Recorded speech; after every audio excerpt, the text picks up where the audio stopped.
Good deeds always pay. 100 years ago in Rome, there used to live a slave. His name was Androcles. His boss was very cruel. He used to give his slave lots of work, like cutting wood, getting water, working all the time. If he made any mistake, then his boss would beat him up a lot. One day, he was beaten for some small mistake he made. He was beaten so much, he started crying, and then he ran away. His boss could not figure out where he had run off to.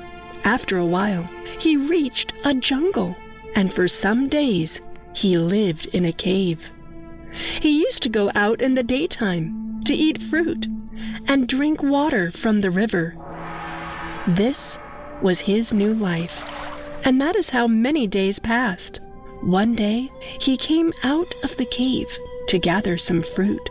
As soon as he was back in his cave, he found someone there. He found out it was a lion. That lion was in so much pain. He could only use one of his legs, and he seemed to be hurting so very much. When the slave looked closely, he found that a thorn had gotten stuck in the poor lion's leg. He got close to the lion. He took the lion's leg in his hand and very slowly pulled out the thorn. He used some bandages. Now the lion was feeling better. After 2 or 3 days, the lion's leg healed. Then one day, the lion left the cave. Andro felt very good. Many days had passed, and he became bored. He was wondering what he should do. Where should he go? So he decided to visit a different city. So he left the cave and reached a city. But his bad luck was following him. That very same day, his cruel master had also come to the city. As soon as he saw Andro, he shouted to nearby soldiers to arrest him. His army men put Andro in jail. That time in Rome, there was a rule that captivated criminals are fed to the lions. For a couple of days, he was in prison, and after some time, he was put in front of a lion. There were so many people to see, including the king of Rome. Then the cage was opened, and Andro had one tiny knife with him to protect himself against the lion. When the lion saw Andro, it roared very loudly.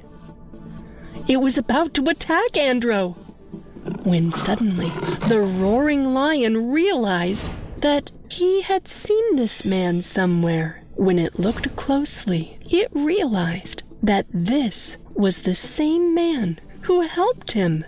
The lion bowed in front of Andro and started licking Andro's feet. The people were astonished, and so was the king. Actually, Andro was also astonished that instead of getting eaten, why, this lion was licking his feet. When he looked closely, Andro realized that this was the same lion that he had helped once.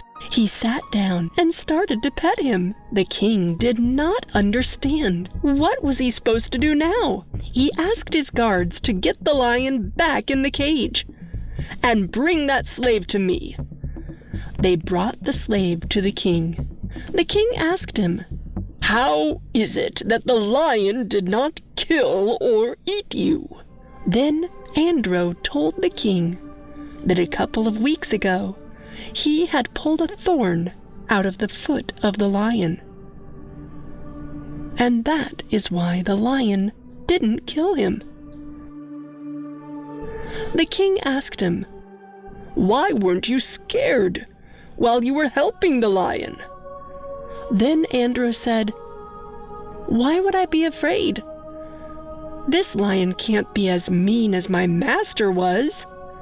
After listening to this, the king was so touched, and he appreciated Andro, that the king declared from now on Andro would no longer be anyone's slave. Andro received a large reward, and then his cruel master was arrested and sentenced to 2 years in prison. So, my friends, the moral of the story is treat others as you would want to be treated, with kindness and helpfulness.